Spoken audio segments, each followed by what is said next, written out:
ថ្មីនេះកម្ពុជារបស់យើងបានទទួលរថក្រោះ Type 59D ពីប្រទេសចិនដែលជាកំណែថ្មីអាប់ដេតពី Type 59ចាស់ៗដែលកម្ពុជាបានប្រើប្រាស់ប្រៀបធៀប Type 59D ពីចិននេះជាមួយនឹងរថក្រោះរបស់ថៃដែលមានឈ្មោះថា M48A5 ដោយសារតែខ្ញុំប្រៀបធៀបនេះគឺពួកវាមានកាណុងកាំភ្លើងដែលប្រើគ្រាប់ 105 មីលីម៉ែត្រដូចគ្នាបងប្អូននឹងមានភាពភ្ញាក់ផ្អើលមែនទែនចំពោះសមត្ថភាពរបស់ Type 59និងប្រៀបធៀបទៅនឹងរថក្រោះរបស់ថៃមួយនេះប៉ុន្តែថាតើរថក្រោះទាំងពីរនេះមួយណាដែលខ្លាំងជាងនៅលើសមរភូមិនឹងត្រូវបកស្រាយក្នុងវីដេអូមួយនេះទាំងស្រុងសូម share នៅវីដេអូមួយនេះចំពោះការយល់ដឹងនៅរឿងមួយនេះផងដែររថក្រោះរបស់កម្ពុជាដែលបានពីចិន Type 59D គឺជារថក្រោះរបស់ចិនដែលបានមកពីការរចនា T54 របស់សូវៀតវាគឺជារថក្រោះសង្គ្រាមត្រជាក់ដែលត្រូវបានគេកែលម្អនិងពង្រីកអាយុកាលសេវាកម្មរបស់វារថក្រោះនេះមានទម្ងន់37តោនវាប្រើកាំភ្លើងទំហំ 105 មីលីម៉ែត្រដែលជាអាវុធចម្បងដែលប្រើប្រាស់សម្រាប់ការបាញ់ផ្លោងប្រឆាំងនឹងយានយន្តឬគោលដៅរបស់សត្រូវវាផ្ទុកគ្រាប់រំសេវប្រហែល35ទៅ40គ្រាប់អាស្រ័យទៅលើការរៀបចំបេសកកម្មម៉ាស៊ីនវាគឺប្រើម៉ាស៊ីនម៉ាស៊ូតដែលមានកម្លាំង520សេសដែលអនុញ្ញាតឲ្យអាចធ្វើចលនាលឿនក្នុងល្បឿនអតិបរមាគឺ50គីឡូម៉ែត្រទៅ55គីឡូម៉ែត្រក្នុង1ម៉ោងលើដងផ្លូវរថក្រោះនេះមានផ្ទុកមនុស្សចំនួន4នាក់មេបញ្ជាការអ្នកបាញ់កាំភ្លើងអ្នកផ្ទុកគ្រាប់និងអ្នកបើកបរសម្រាប់ការការពារពាក្យដៃរបស់វារថក្រោះ Type 59D នេះគឺប្រើគ្រឿងសឹករួមផ្សំជាមួយនឹងគ្រឿងសឹកប្រតិកម្មផ្ទុះ ERA ដែលវាអាចការពារពាក្យដៃបាននៅពេលដែលមានគ្រាប់ប៉ះចំរថក្រោះឬក៏តួរថក្រោះដែលនៅពេលដែលគ្រាប់របស់សត្រូវប៉ះចំតួរថក្រោះនោះដំណើរការប្រតិកម្មផ្ទុះនឹងដំណើរការភ្លាមដើម្បីការពារតួរថក្រោះទាំងមូលដែលនៅលើផ្នែកខាងមុខនិងប៉មដែលភាសាអង់គ្លេស ERA គឺមានន័យថា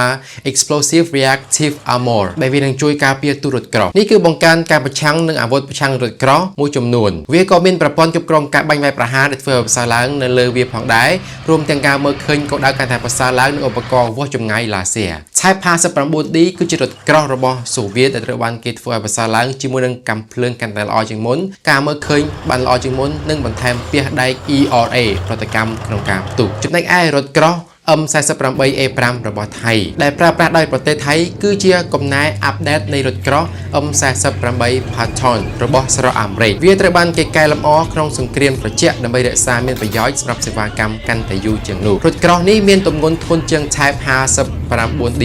ដែលមានទម្ងន់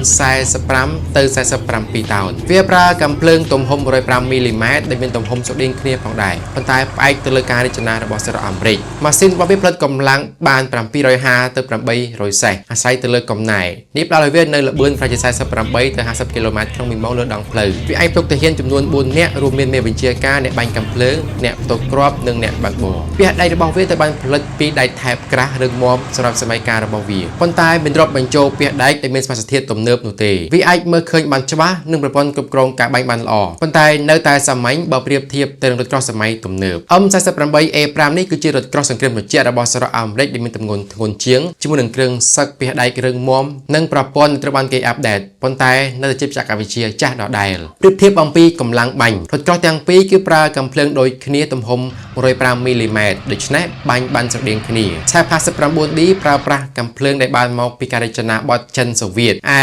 M48A5 របស់ថៃគឺប្រើប្រាស់ M68 របស់សហរដ្ឋអាមេរិកដែលទាំងពីរអាចបំផ្លាញពាសដែកចាស់ៗបានប៉ុន្តែនៅតែខ្សោយជាងរថក្រោះសម័យទំនើបដូចជា M1A2A5 ឬក៏ Leopard 2ដែលប្រើកាំភ្លើងទំហំ120មីលីម៉ែត្រមានថាមពលខ្លាំងជាងនិយាយឲ្យសាមញ្ញទៅទំហំកាំភ្លើងដូចគ្នានេះប៉ុន្តែវារៀងហួសសម័យបន្តិចនៅពេលនេះនិយាយអំពីការការពារពាសដែកនៅជុំវិញរថក្រោះទាំងមូល Type 59D គឺប្រើគ្រឿងសឹកដែកបូកជាមួយនឹង ERA ដែលមានការការពារប្រតិកម្មផ្ទុះ M48A5 វិញដែលប្រើគ្រឿងដែកក្រាស់នៅតួរបស់វាប៉ុន្តែគ្មានគ្រឿងសឹកប្រតិកម្មទំនើបនៅក្នុងកំណែភាគច្រើននោះទេ Type 59D នៅតែមានការការពារកាន់តែប្រសើរឡើងប្រឆាំងទៅនឹងអាវុធមួយចំនួនដោយសារតែមានប្រព័ន្ធ ERA Explosive Reactive Armor ដូច្នេះហើយ Type 59D មានគុណសម្បត្តិនៃប្រព័ន្ធប្រតិកម្មការផ្ទុះ ERA រថក្រោះ M48A5 គឺមានដែកថែបក្រាស់ជាងប៉ុន្តែទាំងពីរនៅតែអាចថាហួសសម័យភាពចល័តរបស់ពួកវា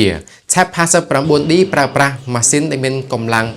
520សេសចំណែកឯ M48A5 គឺ750ទៅ810សេសដែលមានកម្លាំងខ្លាំងជាង រថក្រោះទាំងពីរអាចធ្វើចលនាបានក្នុងល្បឿនអតិបរមាគឺ50 គីឡូម៉ែត្រក្នុង1ម៉ោងនិយាយអំពីបច្ចេកវិទ្យារថក្រោះទាំងពីរមានប្រព័ន្ធធ្វើឲ្យប្រសើរឡើងវិញដូចជាឧបករណ៍វាស់ចម្ងាយឡាស៊ែរការមើលឃើញកាន់តែប្រសើរឡើងជាងមុនការមើលឃើញនៅពេលយប់ប៉ុន្តែពួកវាមានប្រព័ន្ធទំនើបដូចជាការថតរូបភាពកម្ដៅបណ្ដាញសមត្ថភូមិ Digital និងការតាមដានគោលដៅដោយស្វ័យប្រវត្តិនោះទេសុវត្ថិភាពក្នុងការធ្វើការងារជាក្រុមរថក្រោះទាំងពីររក្សាទុកទឹករំសេវនៅក្នុងបន្ទប់ប្រយុទ្ធហើយនេះគឺជាចំណុចខ្សោយដ៏សំខាន់មួយបើប្រៀបធៀបទៅនឹងរថក្រោះសម័យទំនើបដែលញែកការផ្ទុកគ្រាប់រំសេវចេញពីបន្ទប់ផ្សេងគ្នាសម្រាប់សុវត្ថិភាពប្រសិនបើរថក្រោះណាមួយត្រូវបានទម្លុះមានហានិភ័យខ្ពស់ក្នុងការផ្ទុះពីខាងក្នុងបើសិនជាយើងមកប្រៀបធៀបគ្នាថាតើមួយណាខ្លាំងមួយណាមិនសូវខ្លាំងនោះគឺភាពដែលអាចការពារបានខាងក្រៅគឺបានទៅលើ Type 59D ចំណែកA48A5 គឺផ្ដល់អត្ថប្រយោជន៍ទៅលើកម្លាំងរបស់វានិងពាសដែកដែលមានដែកក្រាស់ៗការពារនិយាយរួមទៅរថក្រោះទាំងពីរគឺប្រើប្រាស់ម៉ាស៊ីនពីសម័យសង្គ្រាមត្រជាក់ដែលស្រដៀងគ្នាប៉ុន្តែពួកវាមានប្រយោជន៍សម្រាប់ការវឹកវើនិងទូរទស្សន៍បំរុងប៉ុន្តែវាអាចនៅតាមពីក្រោយរថក្រោះសម័យទំនើបយើងនេះដោយសារតែរថក្រោះសម័យទំនើបគឺមានការការពារបានល្អបច្ចេកវិទ្យានិងការអនុវត្តការប្រយុទ្ធបានយ៉ាងល្អជាងពួកវាទៅទៀតបងប្អូនទាំងអស់នេះហើយគឺជារឿងរ៉ាវពាក់ព័ន្ធជាមួយនឹងរថក្រោះរបស់កម្ពុជានិងថៃតើបងប្អូនយល់ណាដែរចំពោះរឿងរ៉ាវមួយនេះអាច comment នៅក្រោមវីដេអូមួយនេះបានសូម share នៅវីដេអូមួយនេះបើទស្សនាក្នុង Facebook បើទស្សនាក្នុង YouTube Subscribe នៅ YouTube Channel របស់ខ្ញុំពេលបានវីដេអូថ្មីនៅពេលក្រោយដូចគ្នាផងដែរសូមអរគុណច្រើនជួបគ្នានៅវីដេអូក្រោយសូមសំណាងដល់ក្រុមគ្រួសារសូមអរគុណ